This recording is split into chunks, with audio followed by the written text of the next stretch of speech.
Story in a fairy tale. She wasn't like the other women at the well. Her life was full of pain, hurt, rejection, and loneliness she didn't want to show. But Jesus saw the desert in her soul. Drink from this water, water, and you'll never thirst again. Drink from this water,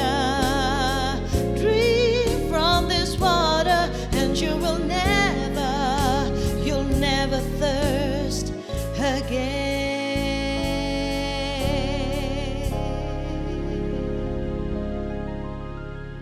Shalom Aleichem, B'Shem HaMashiach. Salam damai sejahtera dalam Tuhan kita Yesus Kristus, dan Bapak, Ibu, Saudara-saudari, kita bertemu kembali di dalam Old Testament Made Easy. Dan kali ini kita akan membahas satu kata dalam Perjanjian Lama, yaitu kata ben, yaitu anak, saudara. Khususnya anak laki-laki yang seperti ayahnya. Ya, kita berdoa terlebih dahulu. Tuhan, sampaikan kebenaran-Mu bagi kami semuanya, supaya kami memahami, menjadi pelaku kebenaran firman-Mu. Segarkan kami Roh Kudus dalam nama Tuhan Yesus. Haleluya. Amin. Mari kita lihat sama-sama terlebih dahulu dalam Matius pasal yang kelima. Ya. Nanti kita akan lihat beberapa contoh juga yang ada dalam Perjanjian Lama. Tapi kita lihat dulu deh Matius pasal 5 ayat 44 sampai 45.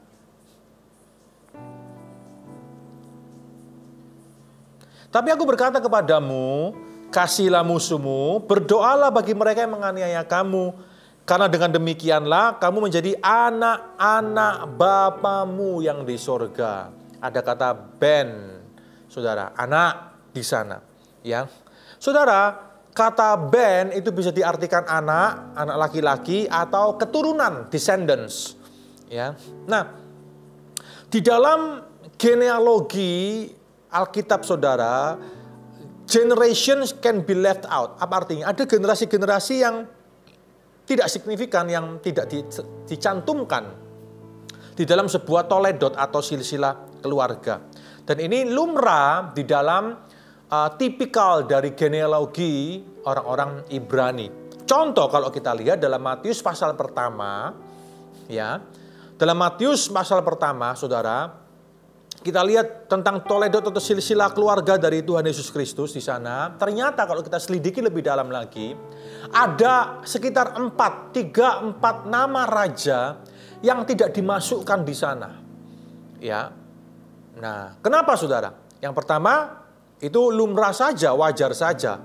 Ya, karena memang itulah style sastra pada waktu itu ditulis.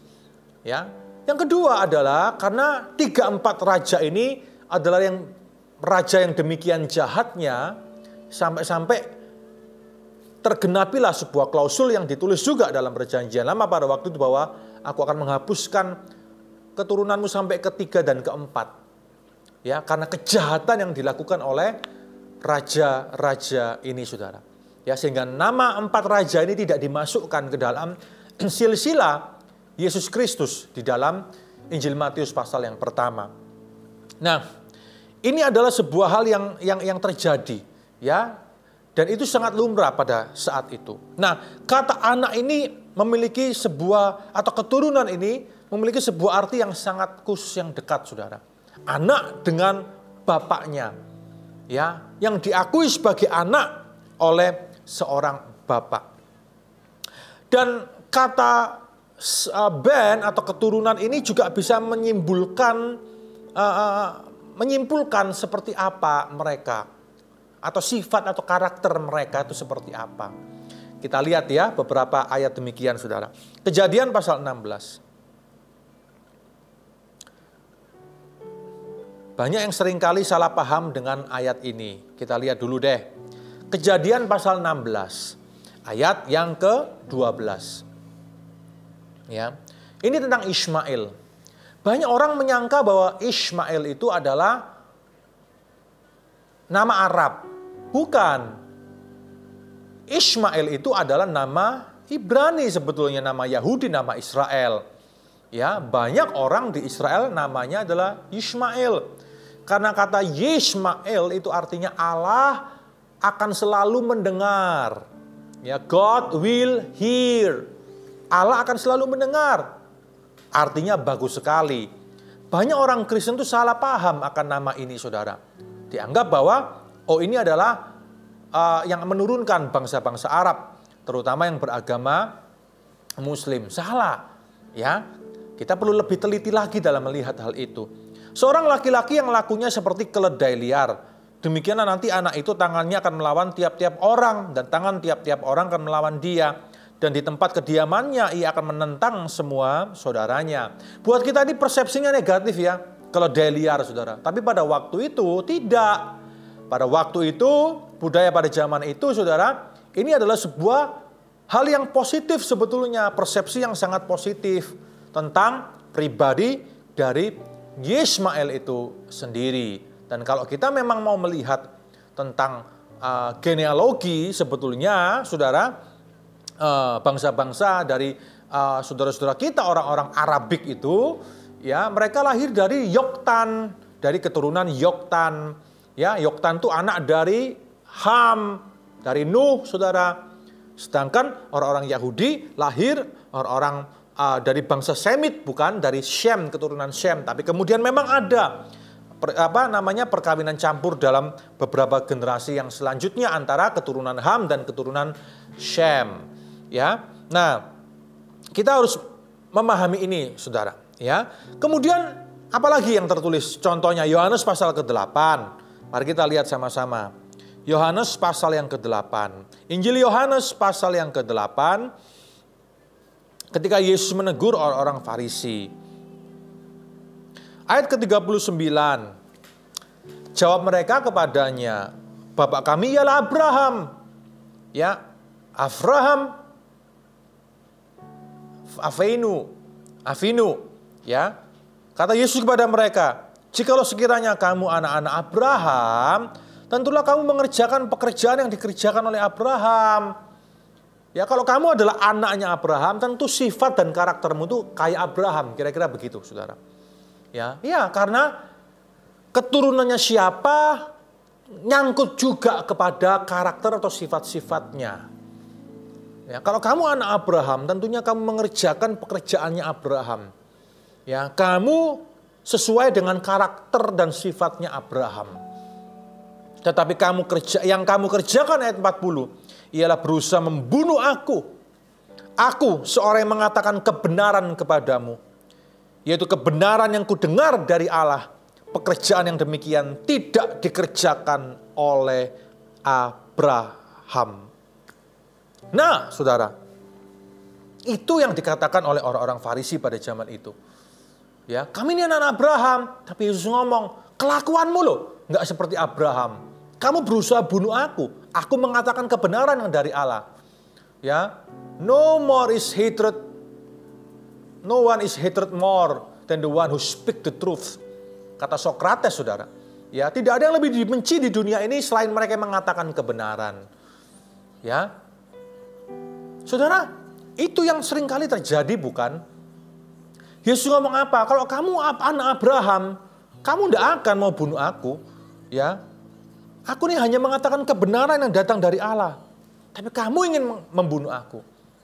Kalau kamu betul-betul anak Abraham, kamu akan mengerti, memahami bahwa akulah yang ditunggu oleh Abraham selama ini. Ketika Abraham menanti-nantikan janji Mesias itu, aku yang dinantikan. Tapi kamu tidak memahami itu. Tersembunyi itu di matamu. Kemudian orang Farisi balas lagi. Bahkan semakin tajam, saudara. Ayat 41. Kamu mengerjakan pekerjaan bapamu sendiri, kata Yesus. Siapa bapak kamu sendiri? Bahkan Yesus ngomong keturunan setan, saudara. Ya, jawab mereka, kami tidak dilahirkan dari zina. Bapak kami satu, yaitu Allah. Kok bisa ngomong seperti itu? Karena pada waktu itu mereka membuat sebuah kebohongan publik bahwa Yesus ini lahir dari seorang pezina, ya, bukan dari seorang perawan suci Maria.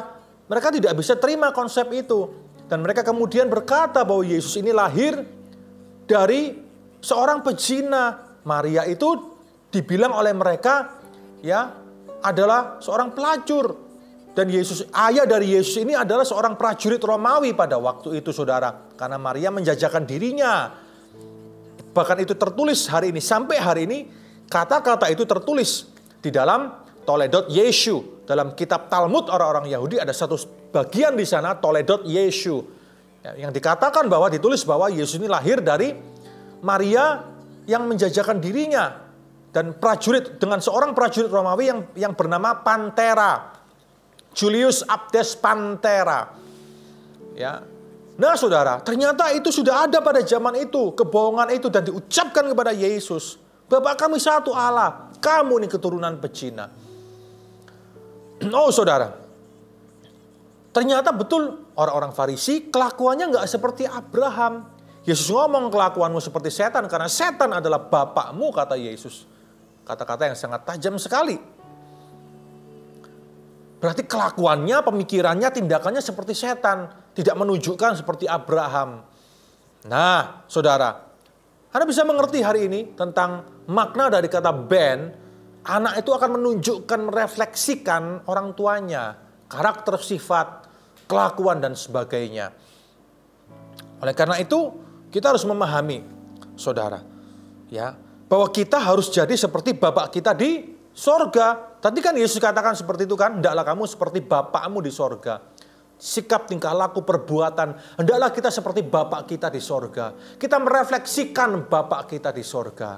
Amin, Bapak, Ibu, Saudara-saudari. Ya, dan inilah hidup yang dipimpin oleh Roh Kudus itu. Hidup yang dipimpin oleh Roh Kudus adalah hidup yang seperti Bapak kita di sorga. Kita meneladani Bapak kita di sorga. Apa yang Rasul Paulus katakan, saudara, tentang hal ini? Ide ini membuat Rasul Paulus terinspirasi juga untuk menuliskan ini, saudara. Mari kita lihat sama-sama. Ya, 1 Korintus, buka-buka sama-sama saya ya. 1 Korintus pasal yang ke-11 ayat yang pertama. Saudara, dikatakan apa? 1 Korintus pasal ke-11 ayat yang pertama. Jadilah pengikutku, sama seperti aku menjadi pengikut Kristus. Follow me as I follow Christ. Ikutlah aku, ikutlah teladanku, maksudnya. Ikutlah teladanku, cara hidupku, kataku, sikap tingkah lakuku, karena aku juga mengikut Kristus. Artinya apa? Hai jemaat, ikutlah Kristus. Lihatlah Kristus, teladanilah Kristus melalui aku. Karena kalau engkau adalah anak-anak Kristus, kalau engkau adalah Kristen, Kristus kecil, anak-anak Kristus, maka engkau akan meneladani pikiran Kristus, tindak tanduk Kristus, tingkah laku Kristus, kata-kata Kristus, semua yang dari Kristus, engkau akan meneladaninya karena engkau adalah anak Kristus, anak Tuhan. Hari ini apakah saudara adalah anak Yesus Kristus, anak Tuhan, menyebut diri saudara sebagai anak Tuhan, anak Allah, anak Kristus? Semenjak dari sekolah minggu mungkin kita sudah ngomong bahwa kita ini anak Tuhan, kita diajar, diberikan pemahaman, pengertian oleh guru-guru sekolah minggu kita bahwa kita adalah anak Tuhan. Kalau betul saudara adalah anak Tuhan, tunjukkan lewat sikapmu, tingkah lakumu, perbuatanmu, persepsi hidupmu, paradigma hidup, perspektif dan semua tentang engkau adalah meneladani Kristus yang adalah Bapa saudara. Bukankah itu konsekuensinya, saudara? Ya kan? Nah, kita harus memahami bahwa kita kalau memang disebut sebagai anak Tuhan, maka kita adalah orang-orang yang akan berperilaku seperti Kristus. Mari kita berperilaku seperti Kristus. Meneladani Kristus dalam kehidupan kita. Seringkali kita bingung, bagaimana aku bisa dipimpin oleh Roh Kudus? Saudara, simpel saja. Dipimpin oleh Roh Kudus bukan melayang-layang di udara. Dipimpin oleh Roh Kudus adalah hidup yang normal sehari-hari. Hidup menjejak bumi, tapi bertanggung jawab dalam hidup kita sehari-hari. Hidup seturut sesuai teladan Kristus dalam segala hal. mengambil keputusan yang tepat, yang benar, yang sesuai dengan teladan Kristus. Dalam karakter, tingkah laku, perbuatan, tindak tanduk, semuanya itu mencerminkan Kristus di dalam hidup kita sehari-hari. Dan bagaimana kita bisa memahami itu, bagaimana kita bisa memperoleh hikmat untuk menjalani kehidupan semacam itu adalah dengan kita harus dekat dengan firman Tuhan. Karena Alkitab, firman Allah itu adalah sumber hikmat dalam hidup manusia. Referensi hikmat dalam hidup manusia. Bukan kata-kata orang, bukan kata-kata buku, bukan kata-kata motivator, bukan kata-kata ini dan itu. Bukan quotation kanan dan kiri. Tetapi only the word of God. Amin, saudara. Mari semua kita menjadi anak-anak dari Bapa kita. Mari semua kita menjadi anak-anak Tuhan. Anak-anak Allah kita. Anak-anak Kristus. Sehingga kita layak disebut sebagai Kristen. Kristus kecil. Haleluya. Mari kita berdoa. Jadikan kami, Tuhan, anak-anak-Mu, yang betul-betul merefleksikan Engkau, mencerminkan Engkau dalam kehidupan kami.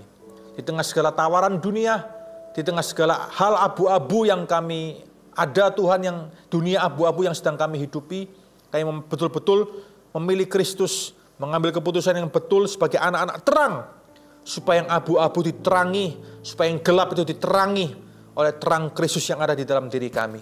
Terima kasih ya Tuhan, jadikan kami anak-anak terang dimanapun kami berada. Karena kami adalah Kristus kecil, anak-anak Yesus Kristus. Dan kami harus hidup seperti Kristus senantiasa. Terima kasih, dalam nama Tuhan kami Yesus Kristus kami berdoa. Haleluya. Amin. Mari kita lakukan firman Tuhan ini, saudara. Jadilah pengikut Yesus, merefleksikan Yesus dimanapun kita berada. Dalam segala hal, pikiran, sikap, tingkah laku, perspektif kehidupan, dan semuanya. Tuhan memberkati kita semuanya. Amin. Drink from this water, drink from this water, and you will